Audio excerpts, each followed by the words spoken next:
ஏங்க உங்ககிட்ட ஒரு 3 கேள்வி கேட்குறேன், பதில் சொல்றீங்களா? கேளு. கேள்வி, இப்ப நிறைய பொண்ணுங்க ஒரு ரூம்ல இருக்காங்க, அதுல நானும் இருக்கேன். இப்ப நீங்க யாரை தேர்ந்தெடுப்பீங்க? ஒன்னதான். அப்ப கேள்வி அது இல்ல. நிறைய பொண்ணுங்க இருக்க ரூம்ல உங்களுக்கு என்ன வேலை?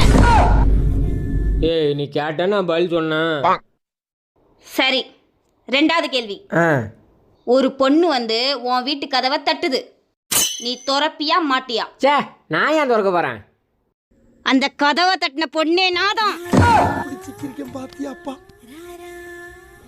எனக்காக ஒரு கதவை கூட திறக்க மாட்டீல்ல? சரி, 3வது கேள்வி.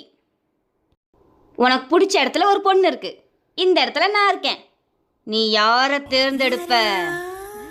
ஒன்னதான். அப்போ உனக்கு பிடிச்ச இடத்துல நான் இல்லையில?